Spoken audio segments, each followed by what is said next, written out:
Doctor Sudhakar. ಇವತ್ತಿನ topic ನಮ್ಮದು P C O D. P C O D ಅಂದರೆ ಏನಪ್ಪ ಅಂದರೆ ಪಾಲಿಸಿಸ್ಟಿಕ್ ಓರಿಯನ್ ಡಿಸೀಸ್ ಅಂತ. ಅಂದರೆ ಕಾಮನ್ ಆಗಿ ಇದು ರೀಪ್ರೊಡಕ್ಟಿವ್ ಏಜಲ್ಲಿ ಕಾಣಿಸ್ಕೊಳ್ಳೋದು. ಅಂದರೆ ಫಸ್ಟ್ ಮುಟ್ಟಾದ ದಿನಗಳಿಂದ ಮತ್ತು ಮುಟ್ಟು ನಿಲ್ಲುವರೆಗೂ ಈ ರೀಪ್ರೊಡಕ್ಟಿವ್ ಏಜ್ ಅಂತಾರೆ.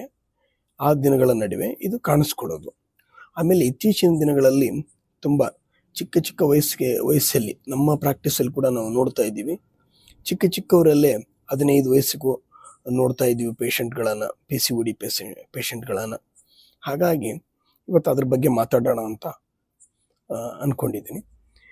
ಹಾಗಾಗಿ P C O D process ಏನಪ್ಪ ಅಂತಂದರೆ, ಈ ಮೆನ್ಸ್ಟ್ರಲ್ ಸೈಕಲ್ ಏನಿದೆಯಲ್ಲ 28 ದಿನದಿಂದ 30 ದಿನ ಕಾಮನ್ ಆಗಿ ಒಂದು ನಾರ್ಮಲ್ ಟೈಮಿಂಗು ಈ ಮೆನ್ಸ್ಟ್ರಲ್ ಸೈಕಲ್ದು. ಈ ಪಿ ಸಿ ಒ ಡಿ ಪೇಷಂಟ್ಗಳಲ್ಲಿ ಏನಾಗುತ್ತಪ್ಪ ಅಂತಂದರೆ, ಕಾಮನ್ ಆಗಿ ಫಸ್ಟ್ ನಾರ್ಮಲ್ ಏನಂತ ನೋಡೋಣ. ನಾರ್ಮಲ್ ಏನಾಗುತ್ತಪ್ಪ ಅಂದರೆ, ಓವರೀಸಲ್ಲಿ ಫಾಲಿಕಲ್ಸ್ ಇರ್ತವೆ. ಆ ಫಾಲಿಕಲ್ಸು ಹೇಗೆ ಆಗುತ್ತಪ್ಪ ಅಂದರೆ, ಅವು ಮ್ಯಾಚುರ್ ಆದ ನಂತರ ಅಲ್ಲಿ ಎಗ್ಗಿರುತ್ತೆ. ಎಗ್ಗು ಏನಾಗುತ್ತಪ್ಪ ಅಂತಂತಂದರೆ, ಮ್ಯಾಚುರ್ ಆದಂಥ ಫಾಲಿಕಲ್ಸು ರಪ್ಚರ್ ಆಗಿ ಎಗ್ಗು ರಿಲೀಸ್ ಆಗುತ್ತೆ. ಎಗ್ಗು ರಿಲೀಸ್ ಆಗಿ ಆ ಟೈಮಲ್ಲಿ ಏನಾದರೂ ಸ್ಪರ್ಮ್ ಮೀಟ್ ಆಯ್ತಪ್ಪ ಅಂದರೆ ಅದು ಏನಾಗುತ್ತೆ, ಪ್ರೆಗ್ನೆನ್ಸಿ ಚಾನ್ಸಸ್ ಬರುತ್ತೆ. ಇಲ್ಲಪ್ಪ ಅಂತಂತಂದರೆ ಅದು ಏನಾಗುತ್ತಪ್ಪ ಅಂದರೆ ಆ ಎಗ್ಗು ಕಾಮನ್ ಆಗಿ ಮೆನ್ಸ್ಟ್ರಲ್ ಫ್ಲೋ ಅಲ್ಲಿ ಹೋಗುತ್ತೆ. ಇಲ್ಲಿ ಇದು ನಾರ್ಮಲ್. ಒಂದು ವೇಳೆ ಪಿ ಸಿ ಒ ಡಿ ಪೇಷಂಟ್ಗೆ ಏನಾಗುತ್ತಪ್ಪ ಅಂದರೆ, ಇಲ್ಲಿ ಫಾಲಿಕಲ್ಲು ಮ್ಯಾಚೂರ್ ಆಗಲ್ಲ ಮತ್ತು ಎಗ್ ಕೂಡ ರಿಲೀಸ್ ಆಗಲ್ಲ. ಹಾಗಾಗಿ ಪ್ರೆಗ್ನೆನ್ಸಿ ಚಾನ್ಸಸ್ ಇಲ್ಲಿ ಪಿ ಸಿ ಒ ಡಿ ಪೇಷಂಟ್ಗಳಲ್ಲಿ ಕಮ್ಮಿ ಇರುತ್ತೆ ಕಾಮನ್ ಆಗಿ. ಆಮೇಲೆ ಯಾಕೆಪ್ಪ ಅಂದರೆ, ಹಾರ್ಮೋನಲ್ ಇಂಬ್ಯಾಲೆನ್ಸಿಂದ. ಅಂದರೆ ಇಲ್ಲಿ ಏನಾಗಿರುತ್ತೆ ಅಂದರೆ, ಫಿಮೇಲ್ ಹಾರ್ಮೋನ್ಸು ಕಾಮನ್ ಆಗಿ ಕಮ್ಮಿ ಇದ್ದು ಮೇಲ್ ಹಾರ್ಮೋನ್ಸ್ ಇಲ್ಲಿ ಜಾಸ್ತಿ ಇರೋದ್ರಿಂದ ಈ ಥರ ತೊಂದರೆ ಕಾಣಿಸ್ಕೊಳ್ಳುತ್ತೆ. ಆಮೇಲೆ ಇದ್ರದ್ದು ಏನೇನು ತೊಂದರೆ ಅಂತ ಬರ್ಬೋದು ಪೇಷಂಟ್ಸ್ ನಮ್ಮ ಕಡೆಯಪ್ಪ ಅಂತಂತಂದರೆ, ಏನೇನೆಲ್ಲ ಬರ್ತಾರಪ್ಪ ಅಂತಂದರೆ, ಏನೇನು ಸಿಂಪ್ಟಮಿಂದ ಬರ್ತಾರಪ್ಪ ಅಂತಂದರೆ, ಕಾಮನ್ ಆಗಿ ಅವರಿಗೆ ತಿಂಗಳಾಗುವಂಥ ಮೆನ್ಸಸ್ ಇದೆಯಲ್ಲ, ಅಲ್ಲಿ ಏನಾಗುತ್ತಪ್ಪ ಅಂತಂದರೆ ಒಬ್ಬೊಬ್ಬರಿಗೆ ಜಾಸ್ತಿ ಫ್ಲೋ ಇರುತ್ತೆ, ಇಲ್ಲಪ್ಪ ಅಂತಂದರೆ ಕಮ್ಮಿ, ಒಂದಿನನೋ ಇಲ್ಲಾಂದರೆ ಒಂದೇ ದಿನ ಈ ಥರ ಕಮ್ಮಿ ಫ್ಲೋ ಇರ್ಬೋದು. ಇಲ್ಲಪ್ಪ ಅಂತಂತಂದರೆ ಆಗದೇ ಇರ್ಬೋದು, 2-3 ತಿಂಗಳಾದ ನಂತರ ಕೂಡ ಅವರಿಗೆ ಮೆನ್ಸಸ್ ಬರದೇ ಇರ್ಬೋದು.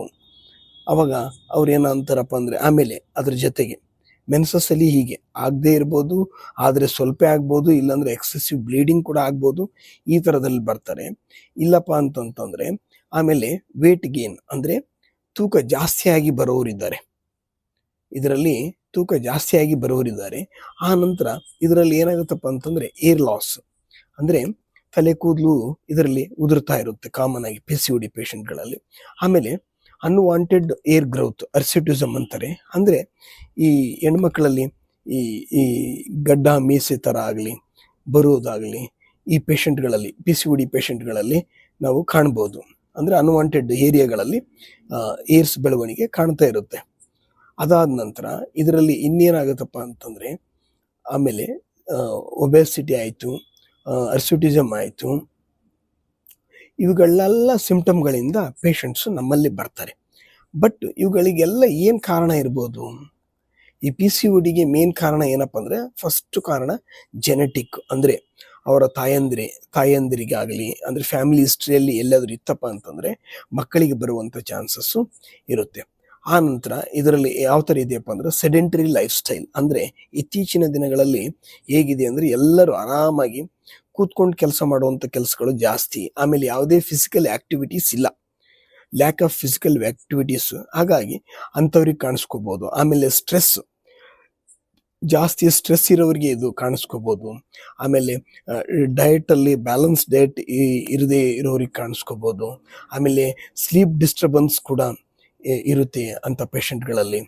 ಹಾಗಾಗಿ ಈ ಥರದ್ದೆಲ್ಲ ಪೇಷಂಟ್ಗಳಲ್ಲಿ, ಪಿ ಸಿ ಒ ಡಿ ಪೇಷಂಟ್ಗಳಲ್ಲಿ ಕಾಣಿಸ್ಕೋಬೋದು. ಬಟ್ ಇವಾಗ ನಮ್ಮಲ್ಲಿ ಬರುವಂಥ ಪಿ ಸಿ ಒ ಡಿ ಪೇಷಂಟ್ಗಳಿಗೆ ನಾವೇನು ಮಾಡ್ತೀವಿ ಅಂದರೆ, ಫಸ್ಟು ನಾವು ಮೆಡಿಸಿನ್ಗಿಂತ ಅವ್ರಿಗೆ ಏನು ಮಾಡ್ತೀವಪ್ಪ ಅಂದರೆ, ಒಂದು ಲೈಫ್ ಸ್ಟೈಲ್ ಕರೆಕ್ಷನ್.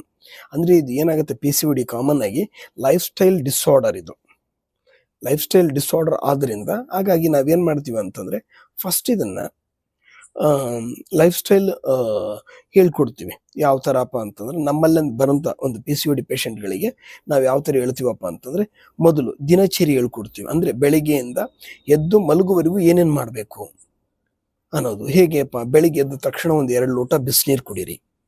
ಅದಾದ ನಂತರ ಗಂಟೆ ನೀರು ಕುಡ್ಕೊಂಡು ಹೋಗಿ. ಅಂದರೆ ಅದು ಹೇಗೆ ಅಂದರೆ ಅವರು ವೇಟಿಗೆ ತಕ್ಕ ಹಾಗೆ ನಾವು ನೀರನ್ನ ಸೆಟ್ ಮಾಡಿ ಕೊಡ್ತೀವಿ. ಇಷ್ಟು ನೀರು ಅಂದರೆ ವೇಟಿಗೆ ತಕ್ಕ ಹಾಗೆ ಎಷ್ಟು ನೀರು ಕುಡಿಬೇಕು, ಅವರಿಗೆ ಎಷ್ಟು ನೀರು ಕುಡಿದ್ರೆ ಅವರಿಗೆ ಸಫಿಷಿಯೆಂಟ್ ಆಗಿರುತ್ತೆ ಅನ್ನೋದನ್ನು ನಾವು ಹೇಳ್ಕೊಡ್ತೀವಿ, ನೀರಿನ ಪ್ಯಾಟರ್ನ. ಅದನ್ನು ಅವರು ಕಂಟಿನ್ಯೂ ಮಾಡ್ಕೊಳ್ತಾರೆ. ಅದಾದ ನಂತರ ಮತ್ತೇನು ಮಾಡ್ತೀವಪ್ಪ ಅಂತಂದರೆ, ಈಗ ನೀರು ಕುಡಿಯೋದು ಆಯಿತು. ಆ ನಂತರ ಟಿಫಿನ್ಗಿಂತ ಮುಂಚೆ ನಾವೇನು ಹೇಳ್ತೀವಪ್ಪ ಅಂದರೆ, ಯಾವುದರ ಒಂದು ತರಕಾರಿ ಜ್ಯೂಸ್ ಕುಡಿಬೋದು. ಅಂದರೆ ನಿಮ್ಮ ಊರುಗಳಲ್ಲಿ ಇವಾಗ ನಾವು ಕಾಮನ್ ಆಗಿ ಹಳ್ಳಿಯಲ್ಲಿ ಕೆಲಸ ಮಾಡೋದಲ್ಲ, ಹಳ್ಳಿಯಲ್ಲಿ ಏನು ಸಿಗುತ್ತೆ ಅದರಲ್ಲೇ ಒಂದು ಚೂಸ್ ಮಾಡ್ತೀವಿ. ಯಾವುದರ ಒಂದು ಜ್ಯೂಸ್ ಆಗ್ಬೋದು, ಸೋರೆಕಾಯಿ ಆಗ್ಬೋದು, ಇಲ್ಲಪ್ಪ ಅಂತಂತಂದರೆ ಕಾಮನ್ ಆಗಿ ಕ್ಯಾರೆಟ್ ಆಗ್ಬೋದು, ಯಾವುದಾದ್ರೂ ಒಂದು, ಇಲ್ಲ ಗ್ರೀನ್ ಲೀಫ್ ವೆಜಿಟೇಬಲ್ ಜ್ಯೂಸಸ್ ಆದ್ರೂ ಒಂದು ಚೂಸ್ ಮಾಡಿ ಆ ಜ್ಯೂಸ್ನ ಕುಡೀರಮ್ಮ ಅಂತೀವಿ. ಅದಾದ ನಂತರ ನಾವು ಬೆಳಿಗ್ಗೆ ಟಿಫನಲ್ಲಿ, ಇವಾಗ ನಾವು ಮಾತಾಡಿದ್ವಿ PCOD ಕಾಮನ್ ಆಗಿ ಹಾರ್ಮೋನಲ್ ಇಂಬ್ಯಾಲೆನ್ಸ್ ಆಗುತ್ತೆಪ್ಪ ಅಂತ. ಹಾರ್ಮೋನಲ್ ಇಂಬ್ಯಾಲೆನ್ಸ್ಗೆ ಹಾರ್ಮೋನ್ ಚೆನ್ನಾಗಾಗಬೇಕಂದ್ರೆ ಪ್ರೋಟೀನ್ ಬೇಕು ಮತ್ತು ಒಳ್ಳೆ ರೀತಿಯಿಂದ ಫ್ಯಾಟ್ ಕೂಡ ಬೇಕು. ಕಾಮನ್ ಆಗಿ ಪ್ರೋಟೀನು ಮತ್ತು ಫ್ಯಾಟ್ ಬೇಕು. ಹಾಗಾಗಿ ನಾವೇನು ಮಾಡ್ತೀವಪ್ಪ ಅಂದರೆ, ಪ್ರೋಟೀನ್ ಇರುವಂಥದ್ದು, ಬೆಳಿಗ್ಗೆ ಪ್ರೋಟೀನ್ ಒಳ್ಳೆಯದು ಅಂತ ನಾವೇನು ಮಾಡ್ತೀವಿ ಅಂದರೆ, ಕಾಳುಗಳು ರೆಗ್ಯುಲರ್ ಆಗಿ ಕಾಳುಗಳು ತೊಳೆಯಮ್ಮ. ಯಾವುದು ಹೆಸರು ಕಾಳಾಗ್ಬೋದು, ಅಲಸಂದಿ ಕಾಳಾಗ್ಬೋದು, ಇಲ್ಲ ಕಡಲೆ ಕಾಳಾಗ್ಬೋದು, ಇಲ್ಲಪ್ಪ ಅಂದ್ರೆ ನಮ್ಮಲ್ಲಿ ಮಡಿಕೆ ಕಾಳು ಅಂತಾರೆ ಅದಾಗ್ಬೋದು. ಈ ಥರ ಕಾಳುಗಳನ್ನು ರೆಗ್ಯುಲರ್ ಆಗಿ ನೀವು ಬಳಸ್ಕೊಳ್ಳಿ. ಇಲ್ಲಪ್ಪ ಅಂತಂದ್ರೆ ಅದನ್ನು ಮೊಳಕೆ ಕಾಳುಗಳಾದರೂ ಆಗಿ ಬಳಸ್ಕೊಳ್ಳಿ ಅಂತ ಬೆಳಿಗ್ಗೆ ಟಿಫಿನಲ್ಲಿ. ಕಾಮನ್ ಆಗಿ ನಮ್ಮ ಕಡೆ ತಿನ್ನೋದು ರೋಟಿ ಕಾಳನ್ನ ತಿನ್ಬೋದಮ್ಮ ಅಂತ ಹೇಳ್ತೀವಿ. ಇದು ಬೆಳಿಗ್ಗೆ ಆದ ನಂತರ ಮಧ್ಯಾಹ್ನ ಆ್ಯಸ್ ಯೂಶುವಲ್ ಏನಪ್ಪ ಅಂತಂದರೆ ರೋಟಿಯೋ ಅನ್ನ ಸಾಂಬಾರು ತಿನ್ಲಿಕ್ಕೆ ಹೇಳ್ತೀವಿ. ಅದರಲ್ಲಿ ಏನಂತ ದೊಡ್ಡ ಚೇಂಜ್ ಮಾಡೋಕ್ಕೆ ಹೋಗಲ್ಲ. ಸಾಯಂಕಾಲ ಮಾತ್ರ ಏನಂತೀವಪ್ಪ ಅಂದರೆ, ಅರ್ಲಿ ಡಿನ್ನರ್ ಮಾಡಿ, ಸಾಧ್ಯವಾದಷ್ಟು ಬೇಗ ಊಟ ಮಾಡಿ. ಅದರಲ್ಲಿ ನೈಟ್ ಊಟ ಸ್ವಲ್ಪ ಲೈಟ್ ಆಗಿರಲಿ. ಯಾಕೆಪ್ಪ ಅಂತಂತಂದರೆ, ಈ PCOD ಪೇಷಂಟ್ಸು ಕಾಮನ್ ಆಗಿ ಸ್ವಲ್ಪ ತಿಂದರೂ ಕೂಡ ಒಂದು ಹಾರ್ಮೋನಲ್ ಇಂಬ್ಯಾಲೆನ್ಸ್ ಇರೋದ್ರಿಂದ, ಇನ್ಸುಲಿನ್ ರೆಸಿಸ್ಟೆನ್ಸ್ ಇರೋದ್ರಿಂದ ಅಲ್ಲಿ ಏನಾಗುತ್ತಪ್ಪ ಅಂದರೆ ಫ್ಯಾಟ್ ಡಿಪೋಸಿಷನ್ ಜಾಸ್ತಿ ಆಗುತ್ತೆ. ಅಂದರೆ ಒಬ್ಯಾಸಿಟಿ ಅನ್ನೋದು ಬಂದ್ಬಿಡುತ್ತೆ. ಹಾಗಾಗಿ ಅವರಿಗೆ ನಾವೇನು ಹೇಳ್ತೀವಪ್ಪ ಅಂತಂದ್ರೆ, ನೈಟ್ ಊಟನ ಸ್ವಲ್ಪ ಲೈಟಾಗಿ ಮಾಡಿ. ಅಂದರೆ ಏನೆಲ್ಲ ತಿನ್ಬೋದು, ಹಣ್ಣು ಹಂಪಲು ತರಕಾರಿಗಳನ್ನು ತಿನ್ಬೋದು. ಸಾಧ್ಯವಾದಷ್ಟು ರಾ ಫುಡ್ ತಗೊಳ್ಳಿ ನೈಟ್ ಟೈಮ್ ಅಂತೀವಿ. ಆಗದೆ ಇದ್ದಾಗ ಏನಪ್ಪ ಅಂತಂದರೆ, ಒಂದು ಜಾಸ್ತಿ ಪಲ್ಯ ತಗೊಂಡು, ಅಂದರೆ vegetable or green leaf vegetable ಜೊತೆಗೆ ರೋಟಿಗಳನ್ನು ತಿನ್ನಿ. ಅದ್ರ ಜೊತೆ 1-2 ಹಣ್ಣುಗಳು, ಯಾವುದೋ ತರಕಾರಿ, ಈ ಲೋ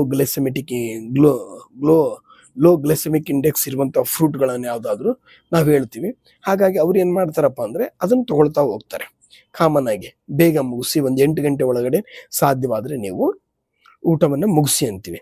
ಊಟ ಮುಗಿಸಿದ ನಂತರ ಇದು ಏನಪ್ಪ ಅಂದರೆ ಊಟದ್ದಾದ ನಂತರ ಮತ್ತೆ ನಾವು ಇನ್ನೇನು ಹೇಳ್ಬೋದು PCOD ಇಲ್ಲಪ್ಪ ಅಂತಂದ್ರೆ ಏನು ಹೇಳ್ತೀವಪ್ಪ ಅಂದರೆ, ಅವಾಯ್ಡ್ ಮಾಡಬೇಕು. ಫಸ್ಟ್ ನಾವು ಹೀಗೆ ಇದು ಪ್ರಾಕ್ಟೀಸ್ ಮಾಡ್ತಾ ಇದೀವಪ್ಪ ಅಂದ್ರೆ, ಕಾಮನ್ ಆಗಿ ಒಳ್ಳೇದನ್ನ ತಗೊಳ್ಳಿ ಅಂತ ಹೇಳೋದು, ಕೆಟ್ಟದ್ದನ್ನ ಬಿಡಲೇಬೇಕು ಅಂತ ಹೇಳೋದು, ಆಮೇಲೆ ಒಳ್ಳೆ ಮೆಡಿಸಿನ್ನ ಕೊಡೋದು. ಈ ಪ್ರೊಸೆಸ್ಸಲ್ಲೇ ನಾವು ಹೋಗ್ತಾ ಇದ್ದೀವಿ.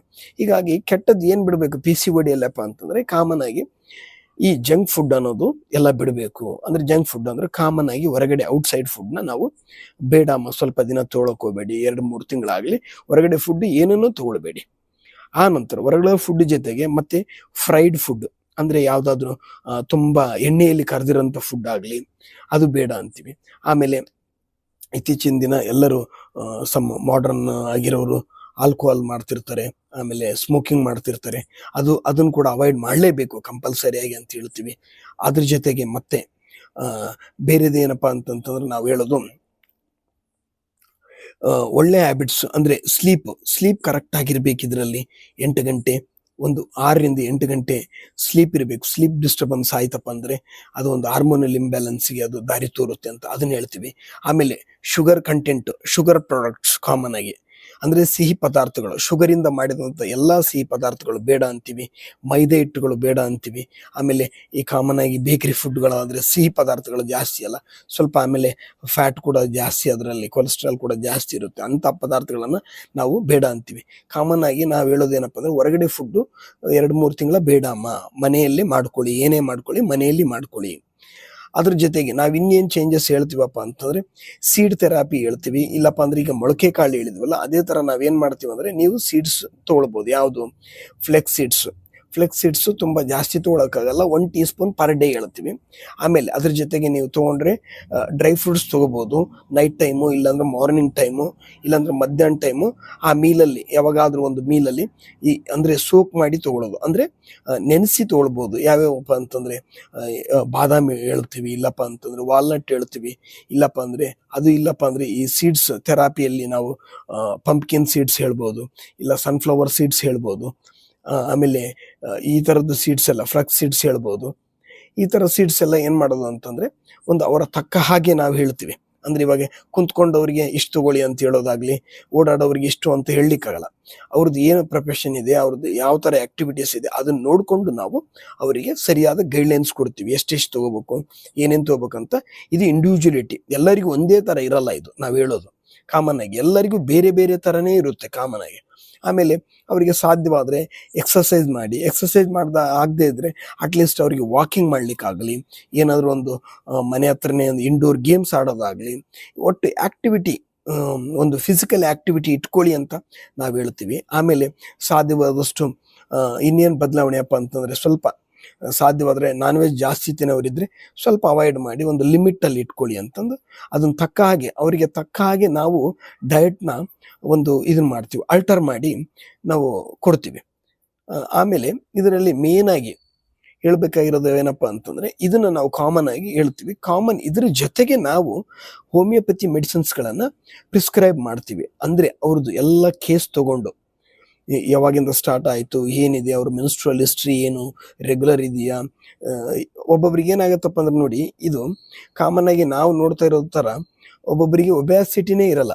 ಅಂದ್ರೆ ನೋಡ್ಲಿಕ್ಕೆ ಅವರು ಸಣ್ಣಗೆ ಇರ್ತಾರೆ, ಆದ್ರೂ ಕೂಡ PCOD ಅಂತಾನೆ ಡಯಾಗ್ನೋಸ್ ಆಗಿರುತ್ತೆ.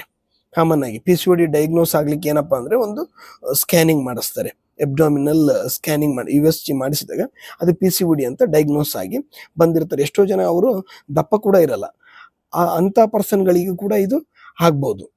ಅಂದ್ರೆ ತೆಳ್ಳಗಿರೋರಿಗೆ ಚಾನ್ಸಸ್ ಕಮ್ಮಿ ಇದೆ, ದಪ್ಪ ಇರೋರಿಗೆ ಚಾನ್ಸಸ್ ಜಾಸ್ತಿ, ಆದ್ರೂ ಕೂಡ ತೆಳ್ಳಗಿರೋರಿಗೆ ಕೂಡ PCOD ಆಗ್ಬೋದು.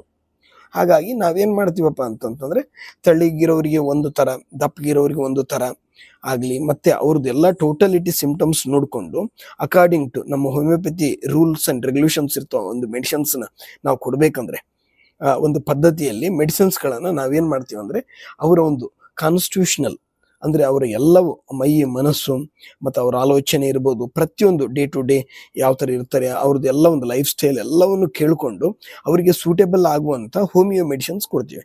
ಕಾಮನ್ ಆಗಿ ಹೋಮಿಯೋ ಮೆಡಿಸಿನ್ಸ್ ಇದರಲ್ಲಿ ಒಂದು PCODಯಲ್ಲಿ ಕಾಮನ್ ಆಗಿ ಹೆಚ್ಚು ಯೂಸ್ ಮಾಡೋದಪ್ಪ ಅಂದರೆ ಪಲ್ಸೆಟಿಲ್ ಆಗ್ಬೋದು, ಸೆಪಿ ಆಗ್ಬೋದು, ಕ್ಯಾಲ್ಕೇರಿಯಾ ಕಾರ್ಬ್ ಅಂತ ಬರುತ್ತೆ, ಆಮೇಲೆ ಲ್ಯಾಕೆಸಿಸ್ ಅಂತ ಬರುತ್ತೆ, ಆಮೇಲೆ ಗ್ರಾಫೈಟಿಸ್ ಅಂತ ಬರುತ್ತೆ. ಯಾಕೆಂದ್ರೆ ನನ್ನ ಹೆಸರು ಮಾತ್ರ ಯಾಕೆ ಹೇಳ್ತಾ ಇದ್ದೀನಪ್ಪ ಅಂದ್ರೆ ಇದು ಒಬ್ಬೊಬ್ಬರಿಗೆ ಇದು ಅವರಿಗೆ ಸೂಟ್ ಆಗುವಂಥದ್ದು. ಅದು ಟೋಟಲ್ ಒಟ್ಟಾರೆಯಾಗಿ ನಾವು ತಗೊಳ್ಳೋದು, ಅವರಿಗೆ ಸೂಟ್ ಆದಾಗ ಮಾತ್ರ ಕೊಡ್ಬೋದು ನಾವು. ಈ ಪಲ್ಸೆಟಿಲ್ ಅಂದ ತಕ್ಷಣ ಹೀಗೆ ಅನ್ನೋಕ್ಕಿಂತ ನಾವು ಒಟ್ಟಾರೆ ಸಿಂಪ್ಟಮ್ಸ್ ನೋಡಿಕೊಂಡು ಆ ಡ್ರಗ್ಗಳನ್ನು ನಾವು ಅವರಿಗೆ ಅಪ್ಲೈ ಮಾಡ್ತೀವಿ ಕಾಮನ್ ಆಗಿ. ಹಾಗಾಗಿ ಹೋಮಿಯೋಪತಿಯಲ್ಲಿ ನಾನಿವಾಗ ಪ್ರಾಕ್ಟೀಸ್ ಶುರು ಮಾಡಿ ಇಲ್ಲಿ ಈ ಕಡೆ ಬಂದು ನಾನೀಗ 3 ವರ್ಷ ಆಯ್ತು. ಇಲ್ಲಿ ನಾನು ತಗೊಂಡಂತ ಕೇಸ್ಗಳಲ್ಲಿ ಕೂಡ ಅದ್ಭುತ ರಿಸಲ್ಟ್ಸ್ ಅಂತೂ ಬಂದಿದೆ. 3-4 ತಿಂಗಳಲ್ಲಿ ಕಂಪ್ಲೀಟ್ ಆಗಿ ಎಷ್ಟೋ ನೀರ್ಗುಳ್ಳೆಗಳು, ಒಂದು 24 ನೀರ್ಗುಳ್ಳೆಗಳು ಇರೋಂಥ ಎಷ್ಟೋ ಕೇಸ್ಗಳನ್ನ ನಾನು ಕಾಮನ್ ಆಗಿ ಒಂದು 3 ತಿಂಗಳಲ್ಲಿ ಅದನ್ನ ಸರಿ ಮಾಡಿ ಕೊಟ್ಟಿದ್ದೀವಿ. ಹೋಮಿಯೋಪತಿ ಮತ್ತು ಡಯಟ್ ಹೇಳಿ ಇವಾಗ ನಾನು ಹೇಳಿದ್ನಲ್ಲ, ಅದನ್ನ ಇನ್ನೂ ಕೂಡ ಚೆನ್ನಾಗಿ, ಅಂದ್ರೆ ಇಲ್ಲಿ ನಾವು ಎಲ್ಲರಿಗೂ ಒಂದೇ ಹೇಳಲಿಕ್ಕಾಗಲ್ಲ. ಹಾಗಾಗಿ ಇಲ್ಲಿ ನಾವು ಒಂದು ಏನ್ ಹೇಳಿದ್ವಪ್ಪ ಅಂದ್ರೆ ನಾರ್ಮಲ್ ಆಗಿ ಹೇಳುವಂಥದ್ದು ಹೇಳಿದ್ವಿ. ಅಲ್ಲಿ ಬಂದಾಗ ಅವ್ರ ಕೆಲಸ ಏನ್ ಮಾಡ್ತಾರೆ ಪ್ರತಿಯೊಂದು ಕೇಳ್ಕೊಂಡು ಅವರಿಗೆ ತಕ್ಕ ಹಾಗೆ, ಎಲ್ಲರಿಗೂ ಒಂದೇ ಆಗಲ್ಲ. ಈ ಕಡೆ ನಮ್ಮ ಭಾಗದಲ್ಲಿ ಏನ್ ತಿಂತಾರೆ ಅವರು ಅದನ್ನೇ ಸ್ವಲ್ಪ ಆಲ್ಟರ್ನೇಟ್ ಮಾಡಿ, ಯಾವುದೆಲ್ಲ ನಮ್ಮಲ್ಲಿ ಯಾವ್ಯಾವ ತರಕಾರಿ ಸಿಗುತ್ತೆ ಅದನ್ನೇ ಸ್ವಲ್ಪ ಯಾವ ತರ ತಗೊಳ್ಳೋದು, ಆಮೇಲೆ ಪದಾರ್ಥಗಳನ್ನು ಹೇಗೆ ರೆಡಿ ಮಾಡ್ಕೊಳ್ಳೋದು, ಪ್ರತಿಯೊಂದನ್ನು ಹೇಳ್ಕೊಡ್ತಾ ಇದ್ದೀವಿ. ಅಂದ್ರೆ ಊಟ ಮಾಡೋದಾಗ್ಲಿ, ಈಗ ಟಿಫಿನ್ ಮಾಡೋದಾಗ್ಲಿ, ಯಾವ ತರ ಟಿಫಿನ್ ತಿನ್ಬೇಕು, ಈ ಡೇ ಟು ಡೇ ಲೈಫಲ್ಲಿ ಎಲ್ಲವೂ ದಿನಚರಿಯಲ್ಲಿ ಎಲ್ಲವನ್ನೂ ಚೇಂಜ್ ಮಾಡ್ತೀವಿ. ಬೆಳಿಗ್ಗೆಯಿಂದ ಮಲಗುವರೆಗೂ ಪ್ರತಿಯೊಂದು, ಅಂದ್ರೆ ನೀರು ಕುಡಿಯೋದಾಗಿರ್ಬೋದು, ಮೋಷನ್ ಹೋಗೋದಾಗಿರ್ಬೋದು, ಯೂರಿನ್ ಹೋಗೋದಾಗಿರ್ಬೋದು, ನಿದ್ದೆ ಮಾಡೋದಾಗಿರ್ಬೋದು, ಇವನ್ನೆಲ್ಲವನ್ನು ಕೇಳ್ಕೊಂಡು ಎಲ್ಲವನ್ನು ಒಳ್ಳೆ ರೀತಿಯಿಂದ, ಅಲ್ಲಿ ಏನಾದ್ರು ಒಳ್ಳೆ ರೀತಿ ಇಲ್ಲಪ್ಪ ಸ್ವಲ್ಪ ಅದು ಅನ್ಎಲ್ತಿ ಆಗಿದೆ ಆ ಒಂದು ಪ್ಯಾಟರ್ನ್ ಅಂದರೆ ಅದನ್ನು ಎಲ್ತಿ ಮಾಡ್ತೀವಿ ಫಸ್ಟ್. ಪ್ರತಿಯೊಂದನ್ನು ಎಲ್ತಿ ಮಾಡಿ ಆಮೇಲೆ ಅವರಿಗೆ ತಕ್ಕ ಹಾಗೆ ಮೆಡಿಸಿನ್ ಕೊಟ್ಟಾಗ ನಮಗೆ ರಿಸಲ್ಟ್ ಗ್ಯಾರಂಟಿ ಅಂತ ಅನ್ಸೋದು. ಕಾಮನ್ ಆಗಿ ನಾನು ಪ್ರಾಕ್ಟೀಸ್ ಮಾಡೋದು ಇದೇ ಥರನೇ. ಹಾಗಾಗಿ ಪೇಷಂಟ್ಸ್ ನಾನು ತಗೊಂಡು ಒಂದು 3-4 ತಿಂಗಳ ನಾನು ಯಾರಿಗೆಲ್ಲ ಟ್ರೀಟ್ ಮಾಡಿದ್ದೀನಿ ಅವರಿಗೆಲ್ಲ PCOD ಕಂಪ್ಲೀಟ್ಲಿ ಕ್ಲಿಯರ್ ಆಗಿದೆ. Okay friends, thank you.